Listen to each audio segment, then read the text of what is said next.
Good morning, everyone. Good evening, good afternoon, wherever you are, and welcome to this week's Weekly Energy Boost. My name is Elisheva, and I am here this beautiful Monday morning with David, and we are here to share with you the most practical and powerful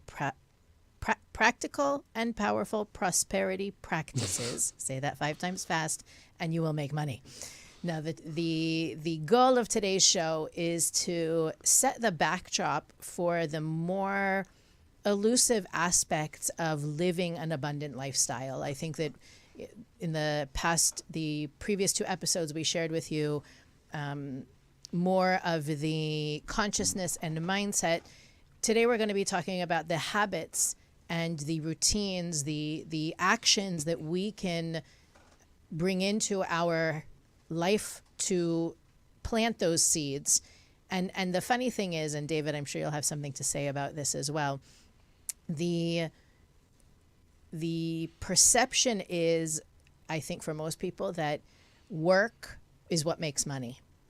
And here comes Kabbalah and says everything makes money. Everything is about connecting to that endless flow that we've been talking about these past few episodes, that is the light force of the Creator as it expresses itself in the form of prosperity. So we'll talk about that.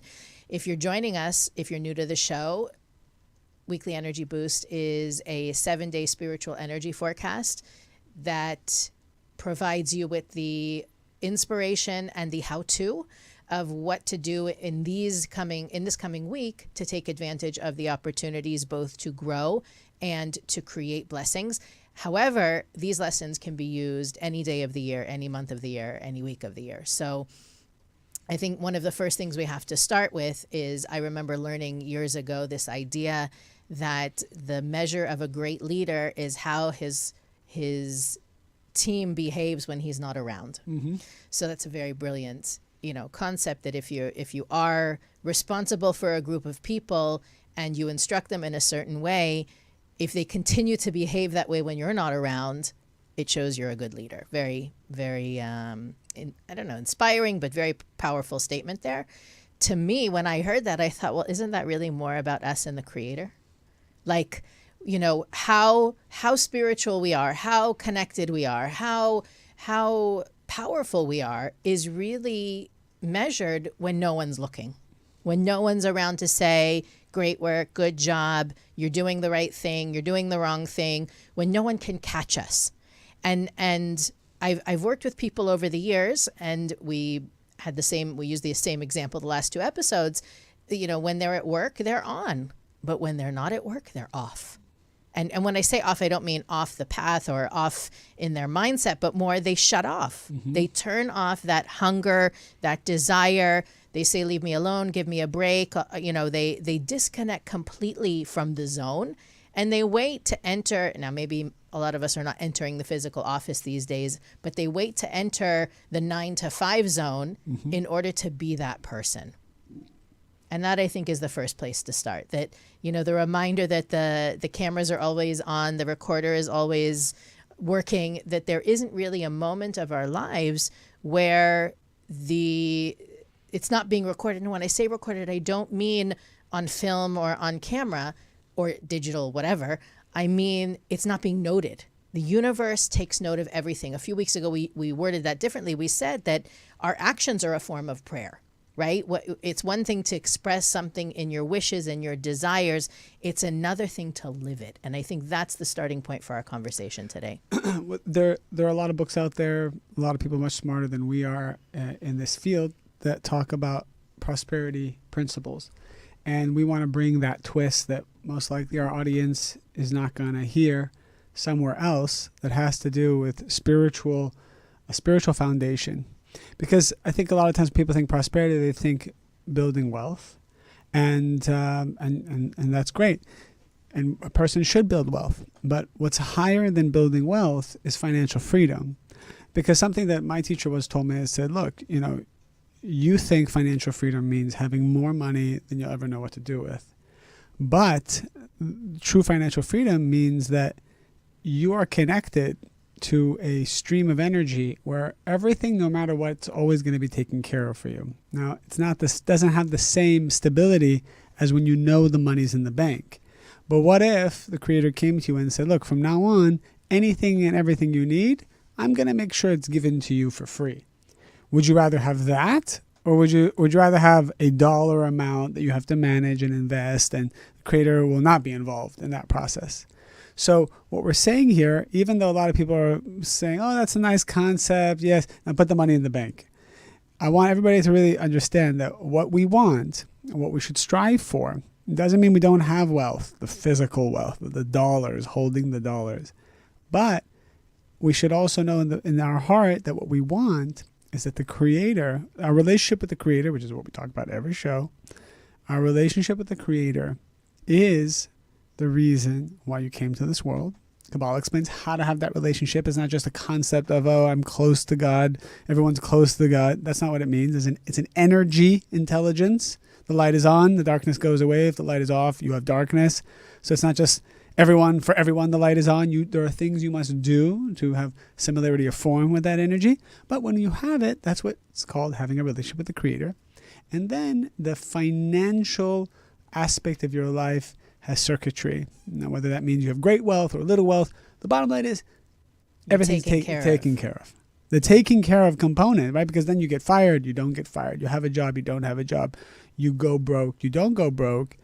To you, you know you're taken care of. You know you're taken care of. And so it's not just an intellectual concept. It's real. I've seen it firsthand. I've seen it for myself. I've seen it for students that there'll be times that you have, and there'll be times that you just don't have. But if you remember that you are plugged into an energy that you'll be taken care of, then miracle after miracle will occur. So you'll never be in a situation where you don't have what you need and even what you want.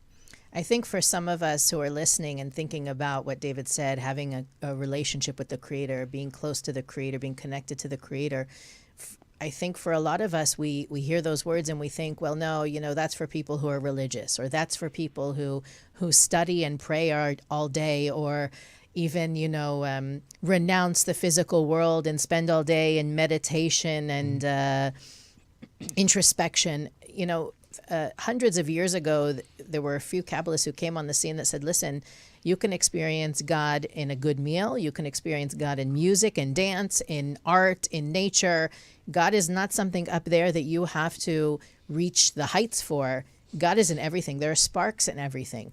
And it's really our work to elevate those sparks. So sometimes I think in the pursuit of happiness, as we'll call it, I found myself in doing jobs that I wasn't particularly enamored with. It reminds me of a person I worked with years ago who worked at a retail environment, but as an executive, pretty high up in the management chain, managing hundreds of people, and came to study Kabbalah and said, I don't want to do this anymore. This is too mundane. This is too materialistic. I don't really care about this company's bottom line or how happy the customer is.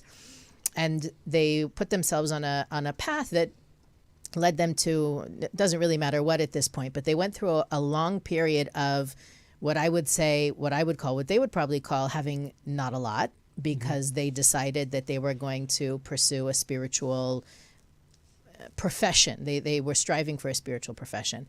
And as a spectator in that scenario, I saw him making such a difference in people's lives while he was working in corporate retail America, that I don't know, it's not for me to judge, but it was pretty impressive how powerful he was and how much influence he had, and how, not from the ego, people respected him, he shared with people, he inspired people, he was an example of what it means to live in the light in a place that could be really dark.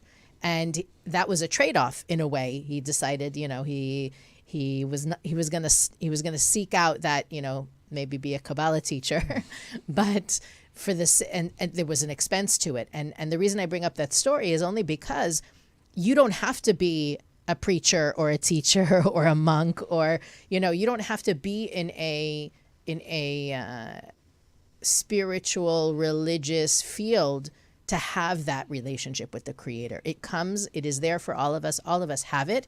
It's really more of figuring out how to dial the number to get to that place of affinity, that place of similarity of form. I have a list of concepts in no particular order and in no particular structure, but a list of concepts that have to do with prosperity.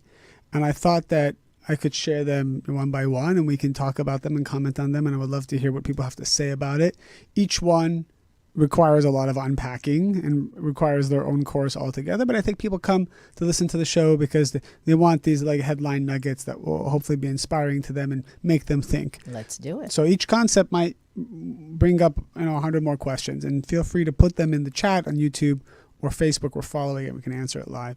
So, and I'm going to veer away from what the thought leaders and gurus are focusing on, even though all these books that I've stumbled upon, many of them myself, are accurate, are based on spiritual concepts, and I do recommend anyone who's trying to build a career or build wealth to read these books. Definitely. Somebody asked me yesterday, give me your best spiritual book, your best business book. I gave him a spiritual book, and then I gave him, I thought was the best business book I've read, which I've talked about on the show before, is a book called Traction. I think every entrepreneur should read that book. So all these books have amazing concepts. We're going to look at it from a spiritual point of view here. So number one, if you've learned deeper Kabbalah, you know that there are basically 4 levels of desire. And of course, each one of these levels has its own levels and its own levels. So it's not just 4, but we talk about 4 levels of desire, and we have 4 kingdoms. We have the mineral, the plant, the animal, and the human. And what separates all these kingdoms? We know it's desire. The desire of the rock is less than the desire of the plant. Doesn't make it bad. The rock has a desire. What is the desire of the rock? And it has its purpose. It has its purpose. Right. It doesn't a lot better than the rest of us. Right. The rock doesn't. The rock is not looking for its soulmate. The rock is not looking for respect from another rock, saying, "Hey, why don't you like me today?" The rock doesn't get insecure. It has, but at the same time, it also can't achieve too much. So it doesn't have positive desire. It also doesn't have negative desire. It has a level 1 desire. Then the vegetable, it's a level 2 desire. The vegetable, it wants to grow. It has a it's capable of sharing. It's capable of sharing, exactly, more than the rock can. You know that plants will grow towards sun if that's what they need. They'll grow toward water if that's what they need. They can express a higher degree of willpower than the rock. That's correct. So you can see now, as we're moving up the chain, the levels of desire increase. So the third would be the animal. So we know the animal has an animalistic desire, as we call them. We don't say you have vegetative desires. No. But animals, obviously, they seek relationships. They seek warmth. They feed themselves, right? There's an expression of will that is obviously higher than a carrot, let's say. Yes.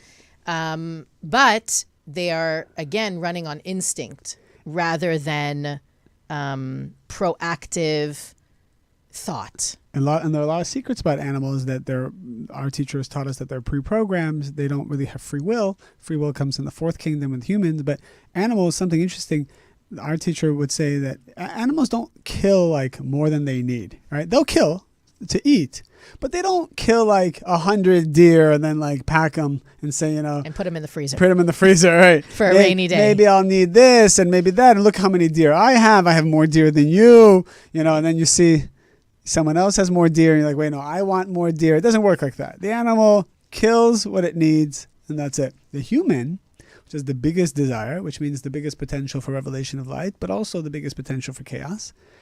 It has endless desires. It wants everything and anything. And according to your level of desire, sometimes we actually fall to more animalistic desires. Sometimes we become we shrink. Our desires shrink to the point where they're vegetative desires almost. They're sometimes it's like a rock, a lump on a log. So we all have levels of desire, and what's important is to spirituality means you have to be operating at your highest level of desire. Now, that's just phase 1. Phase 2 is what do you do with that high level of desire, which we've talked about in many shows. So you have to transform that high level of desire. But a lot of times just the desire itself is something wrong with it. And some examples we've given in other shows about when your desire, it's tainted, is the kind of person that, for example, will say, David, I want to be successful. I have some dreams. I want to do X, Y, and Z. I say, all right, go do it.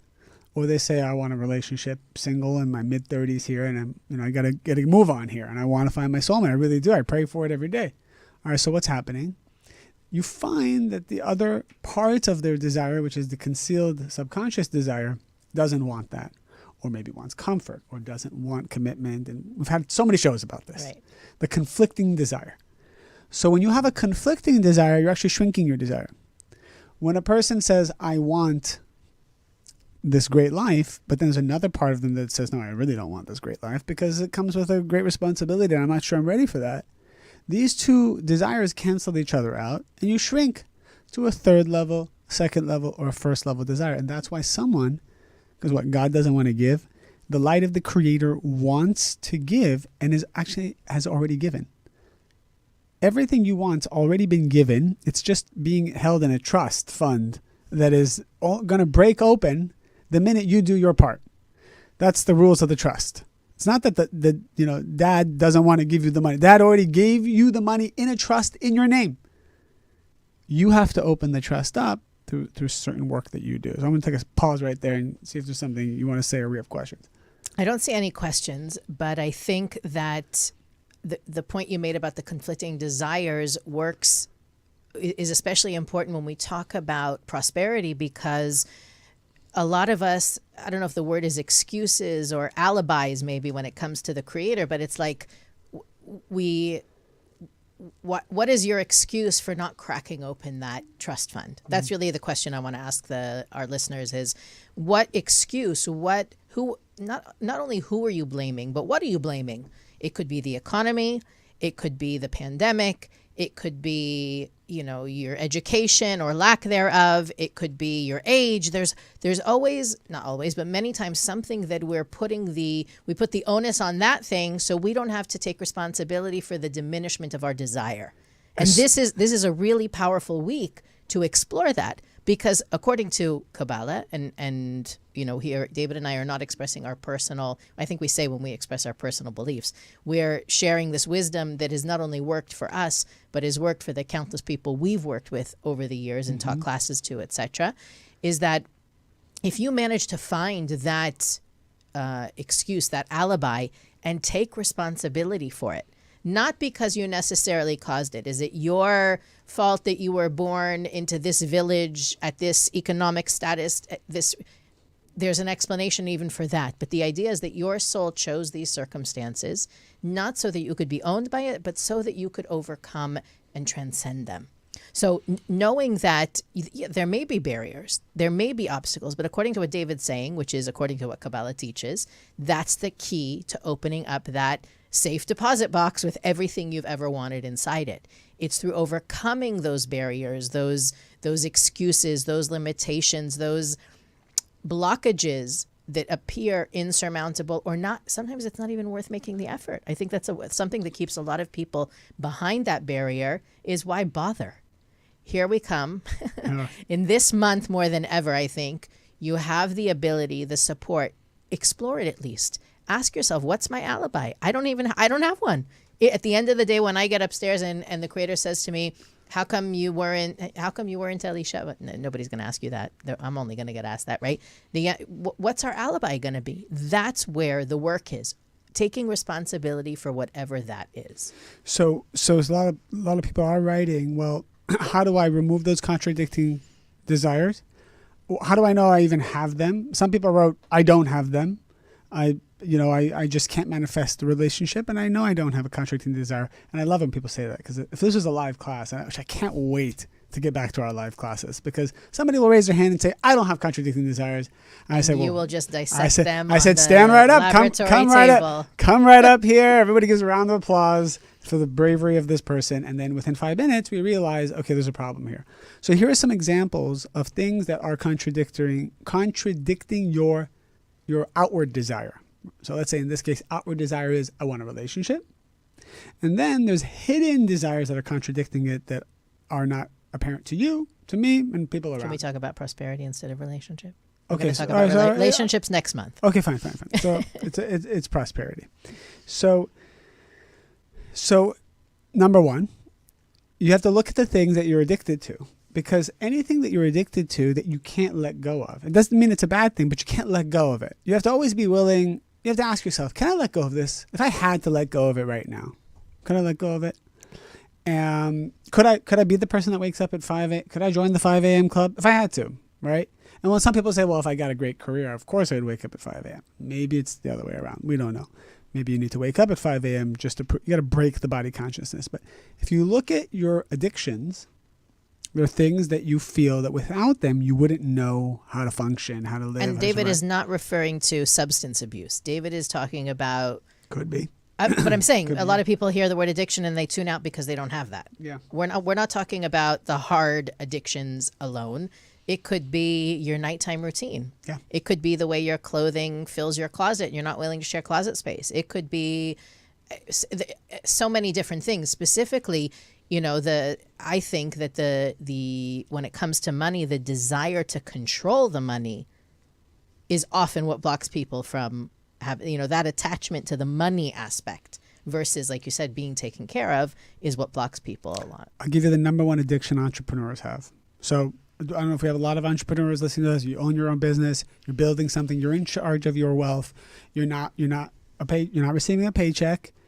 And by the way, even people who are employees will have this number one tikkun. This is actually in the book I referenced earlier. They are way too controlling over their process or their team or their business. They don't know how to, quote, let go of the vine. They micromanage and they do the job of 7 people. That's an addiction. The fact that you do the job of 7 people because you believe. You don't trust. You don't believe people are going to do it as good as you are going to do it. And that's really what it comes down to. Like, I built this. No one's going to care about it the way I care about it. Raise your hand if you relate to that. This is everybody. This is every single person, right? I go through, we all go through it. And as a result, we're stuck. And I've seen so many business owners. They have a limit. They have their ceiling. Some people, it's like they can't break that $50,000, that $100,000. I know a person who can't break the 10 million. In fact, he's built several businesses. Every time he hits the 10 million, chaos happens. Because I would bet, by the way, that could be applied to everything. If you're stuck in your relationship, it's because you're trying to micromanage. If you feel stuck as a parent, it's because you're trying to micromanage. If you feel stuck as a friend, yeah, you're micromanaging your friend group. And see, I mean, David's going to talk about how to unattach. Yeah. Detach. I see some people that are kind of commenting that are kind of like in a circle of e-commerce people that I deal with, and they all kind of share that same problem. You're smart enough to get your business to a certain level, and you thrive. In fact, you kind of get scale there really quickly.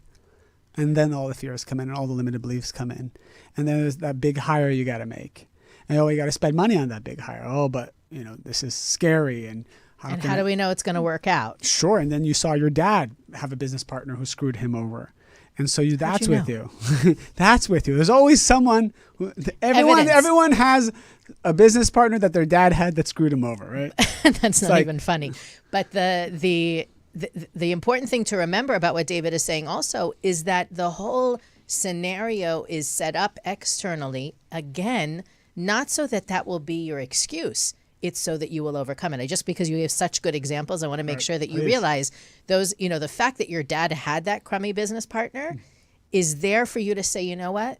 Not my monkey, not my circus. You know what I mean? That it's not my thing. And despite what I learned, what I saw, what I experienced, I am going to take the risk and trust that the light has my back. I mean, we can so much to unpack there. And by the way, sometimes you have to. There's no bad business partner. It's a partnership. Every partnership brings up your tikkun, brings up your garbage. I don't think there are bad partnerships. So many people I know, eventually the partnership, it always starts off good, but then eventually challenges occur.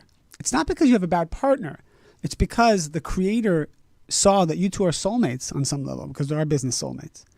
And you're soulmates. A soulmate is basically someone who needs to be in your life to awaken your stuff and to help create an environment for you that you elevate. That's a soulmate. So that's the definition of a business soulmate or of a love soulmate or whatever.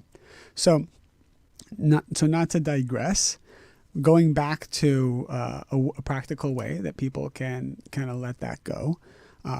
For me, which I suffered from this disease and probably still do to some extent, I went to people who have done this. And I said, tell me.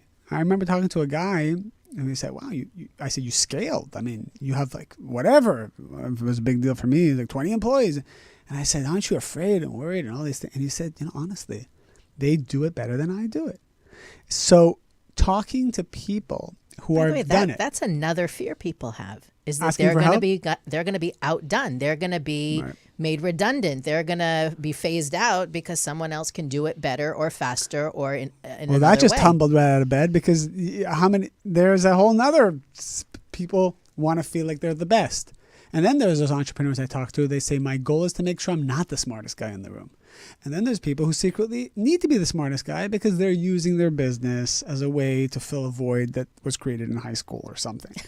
So you can see where all this goes. And if you're not self-aware, you're going to make poor decisions in every part of your life. So, practically, what do you do? Number one, I think you got to talk to people who have already done it. And that's one of those things that's not specific to this book that David read or Kabbalah, or I think all spiritual teachings emphasize the fact that you need, in order to accomplish what you want to accomplish, you need a supportive environment. Mm-hmm. So that means not, I think that the standard is to find people who make me feel good. Right. That's not always the best environment. The best environment is often people who will challenge me in a supportive way, challenge me to think different, to think outside the box, to break those habits or those stagnant parts of myself, but also who are better than me, like they were saying, who are better than I am at what I do, so that I have that pressure, positive pressure to reach my next level. And a lot of people will ask, well, I don't trust hiring certain people. And there are lessons of how you can even increase the chances of hiring the right people. When you're doing your spiritual work, then the universe no longer has to send you people that are poking at your negativity all the time. So instead of having a combative employee or a cheating employee or whatever, you're getting rid of that garbage ahead of time. So you don't need to attract those kind of people. And that's the other benefit of living a spiritual lifestyle. That's number one. Number two, I see a lot of entrepreneurs don't create an environment for their employees that's healthy, that's accountable. Because when you create accountability for someone, you create structure for them, they're less likely to make mistakes or to be resentful, or they have a path to thrive. So all of these things denote care. If you care about the people that you hire and you create the structure around them, you create a reward system and you really understand them and you know them and you kind of really are in tune with what they need. So you're also creating a situation where you're lowering the chances of being hurt or being screwed. And it's because you're a giver. You're really a giver. Okay, so this is I have a lot of notes here and we're just starting to touch on it. So I want to jump in. Please. When we started today's show talking about how, everything is taken into account, especially when you're not in the office, quote unquote. One of the things that the Kabbalists teach about making sure that you are living life in the light is always thinking about how I can add value. How can I be in service right now? And David just gave some really great examples for business owners, or, employers, of how to make sure that they're adding value to the experience of their employees. But that's something that you and me and everybody we know can shift to focus on. That brings, because, well, let's look at it this way. You wake up in the morning. And yes, you may be working from home. Whether you have a family at home with you or not is irrelevant, because there are always ways to add value. One of the great things I think about modern times is how, I don't want to say the internet, but there's different software and things like that that make us so much more connected than we were before. Even if you're isolated physically, you still have the ability to interact with people. And I don't mean only on Zoom, but let's say even through things like podcasts, YouTube, Yelp and things like that. There's always a way to engage with other people and to add value. So using something like writing reviews, right? If you sit down and think, well, I'm not doing anything right now. I'm just listening to this fabulous podcast. I could get onto Amazon and I could review all the great products I've ever tried and make a difference maybe for those people who are, a lot of small businesses selling things. You know what I'm saying? It's like you're never really in a position where you cannot add value. Smiling at someone, okay, maybe they can't see your face now because you're wearing a mask, but you can say, hey, how are you? Good morning. There's always a way to be in service at any given moment. Text a friend, call a relative, write a note of appreciation. You're never in a spot where you can't do that. Praying and meditating for someone is a way to add value. So being focused on that, David talks a lot in our podcasts about being a taker. This is being the opposite of a taker. This is focusing on how I can be a giver. And when you're focused on how to be a giver, what you're really saying is, I trust I'm going to be taken care of. There is enough of me to go around that I don't have to be micromanaging my bottom line the way maybe I have been before hearing this. A lot of people are saying, well, how do I smoke out that conflicting desire? People sometimes just don't understand. And it's exactly what Elisheva said. When there are two things a person should do, and they are kind of similar. When you do these two things, you smoke out those desires. Now, if you don't do these two things over and over again, those desires will hide inside you and then control you. So, for example, how do you know what kind of physical toxins exist in your body? I mean, they're embedded deep in your cells. You got this like cellular makeup that you maybe even inherited this toxicity. It's inside you. Well, how do you get it out? As soon as you start eating healthy, you push it out. Right? Does that make sense? That's why people go through detox and people start juicing and stuff like that. You juice, you don't feel good, you feel bad because the juice is literally saying, hey, all you negative toxins, time for you to get out. We're coming in. And it's a purge. It feels terrible. Yeah, it's a purge, exactly. So spiritually, when you are committed to adding value and you do restriction means going against. Restriction is not suppression. Restriction is I have a desire to receive for myself, some kind of comfort zone, some kind of negativity, some kind of fear. I'm going to go against it. I'm going to go against my selfish impulse. Right. I'm going to go against it. Now, every time you add value and you go against your selfish impulse, the light of the Creator enters and then starts to push out on old negative desires. So a person who's going to evolve fastest is the person who's adding value and going against their negative impulses. It could be procrastination. It could be some kind of jealousy. It could be whatever. Here's what's interesting. When I give that lesson, students say, well, what if I add the wrong kind of value? And what if I'm giving too much? I tend to give too much. Then they go, so therefore I'm not going to do what you said. Now, here's the secret. The person, you should give. In fact, you should give too much. Because by giving too much, everyone's going to tell you give too much. Everyone's going to reject you. Everyone's going to push you away. And then within a good 48 hours, you're going to realize all that's wrong with you. As opposed to being overly spiritual and trying to think 47,000 steps ahead about how you want to have this perfect spirituality and you don't want to hurt anybody or hurt yourself. So you're just kind of like controlling the whole process. In fact, go out there. You don't know how to add value. I agree. Just do it the best you can. Let everyone tell you how it can be better, how you did it in the wrong way, how you were insensitive about the way you're giving, how you're being too intrusive, how you're taking away my free will. And then say, wow, okay, then I'm learning about myself. Then you start to learn because it's painful. It's almost like you're creating your own product. You are your own product. And you've got to put it out there. You've got to do the... You got to put it out there. Let everybody say how bad of a product it was. Test your product. Let them test you. Let them see, and you want, right? You want the product to be successful. I love this one. We've never talked like this about, you want the product to be successful. So you've got to put it out there in trials with as many different focus groups as you can.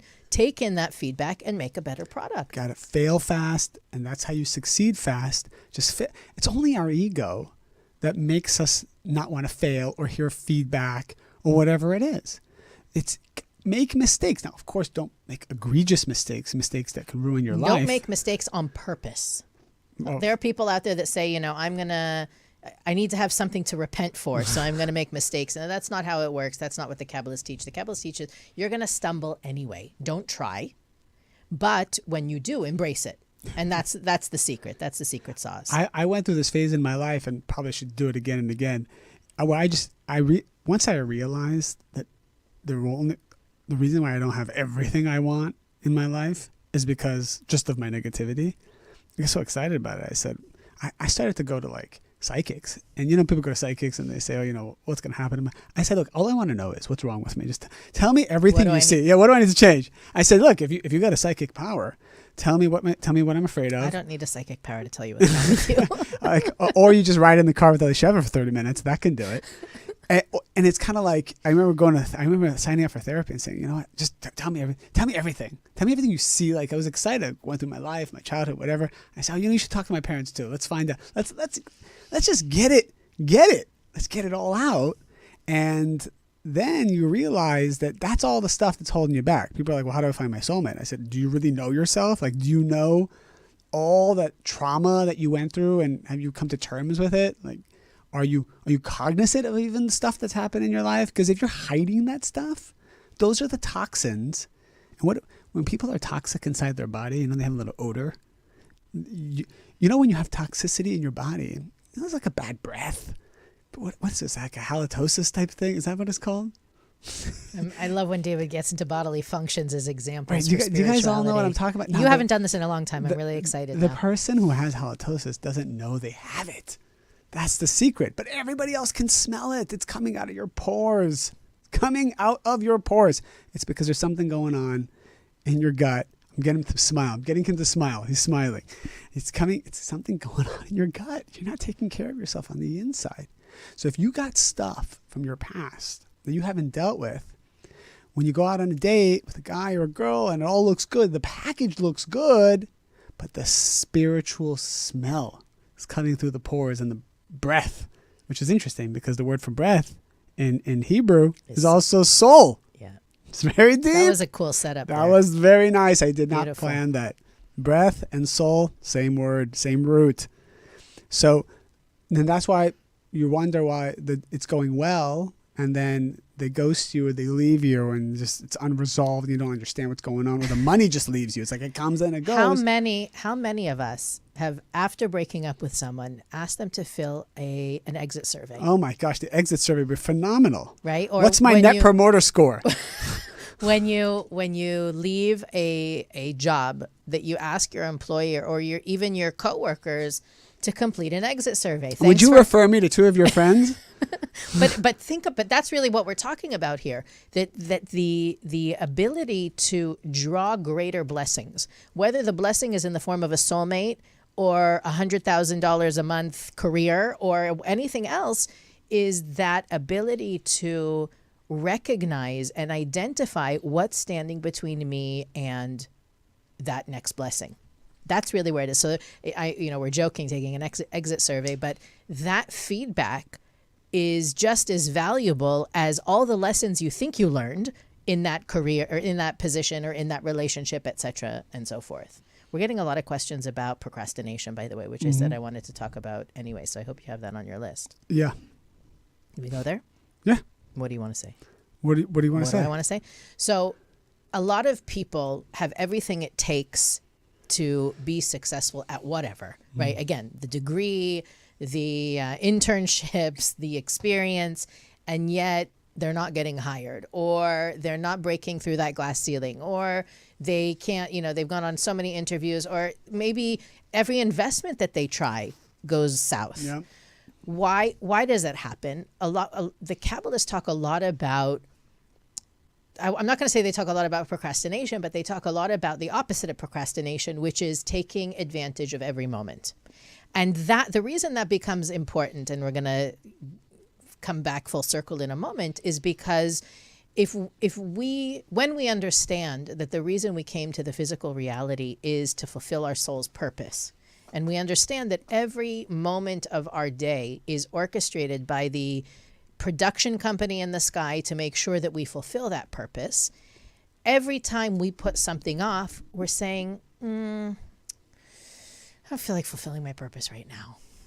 Procrastination is basically saying, I don't want to fulfill my purpose. And I'm going to leave it right there. And what I like about that is procrastination doesn't allow you to obtain wisdom, because wisdom is to know whether something works or doesn't work. That's what wisdom is. We go to a wise person. It's because you know that they know something that you don't know. So you obtain wisdom every time you go against your laziness. And what's hard about it is when the body takes over and removes all the feeling. It's like that day maybe even a day you didn't have your caffeine. All of a sudden you feel no such thing. Right. And like Alicia is not going to miss her caffeine, but let's say it happened, right? All of a sudden you have to muster some kind of strength. The only time it ever happened was when I was juicing. And you felt the detox effects, right? right? No. That I felt I had enough energy that I didn't jump for my caffeine. Right. But what happens when you're not juicing and you don't have caffeine and you're just having a bad day and you're not in the mood to do anything? And what a lot of lessons here, but it happens to all of us, happens to be several times a day. So I don't want people to think that, we're the exception here. What my teachers taught me is when you get to that place where you don't want to do anything, and you have no desire. In fact, you just want to like give a middle finger to everybody, to get away from me, whatever. That means that moment in time, your soul is presenting to you this negativity, this negative shell, this husk, where it's saying that for lifetimes this has been part of you. And the reason why you feel the way you feel is because now I'm bringing it to the surface and you can remove it. So if you can muster any amount of strength, because we always have a pilot light on, just take that pilot light and ignite the strength to overcome that feeling, then you're going to remove something that's been part of your life for lifetimes. And for me, that's an exciting proposition, that every time I feel totally disconnected, I'm talking like you have no energy, wow. It means I'm looking face to face with my opponent and I have 5 minutes, 10 minutes to overcome it, to do something to overcome it and not just wallow. And because in 10 minutes, you know what's going to happen. You'll start to feel better organically. You'll maybe hear some good news. You'll go eat some food and all of a sudden you're not upset anymore. So you just lost the opportunity. Whether that's dancing around the room, whether that's shouting and praying or doing something, you're basically making an effort to go against that desire to receive for the self alone. It can be something as simple and mundane as organizing your desk drawer, right? It doesn't have to be something, spiritual and elevated that breaks you out of that. It can be just, you know what? No. That's not going to be, I'm not going to let that be my, excuse, my alibi. And you go and you do something. Apropos organizing a desk drawer, I know for a lot of people, cleaning out closets, going through old stuff is something that they love to procrastinate on. I want to tell you, the Kabbalists teach that organizing your home, your space, is a very spiritual practice. Decluttering is a very spiritual practice and can actually move energy in your life. So if you have a room or a closet or a home that you need to get organized, I take my word for it, it will make miracles for you. And don't take my word for it. Try it and let us know how it worked. We have like a few minutes left. We got to knock it out of the park with these last few minutes. Okay. Pick another one. People are asking a lot of questions here. So we talked about just getting excited about feedback. It's not personal. I used to take feedback so personally. It's totally like the Pisces thing, shut down completely. But, I don't know what you're talking about. But we've been trained like military style. Navy SEALs. We get put through. I was talking to a Navy SEAL guy a couple of days ago. He was the elite unit, and he said, they put you in this 1 week torture where they kidnap you. And then they interrogate, they put you through a torture so you get trained for it, right? They said no sleeping, no eating. They beat you up. You're laying in your feces type thing. And I said, knock it out of the park. And you took it seriously. I'm knocking it. And I said to him, wow, what's the most powerful lesson you got from all that? He said, I realized I could do anything. I realized nothing is impossible. And so I found that to be so powerful. And he said, the way they train you is that you realize you have nothing to be afraid of. It's all an illusion in your head. And knowing this person, he's really not afraid of anything now that he's in the private world. His fears are probably not physical. Well, I'm sure. Yeah, we've received Navy SEAL spiritual training to some extent. Right. So we've had to go through a lot of this stuff.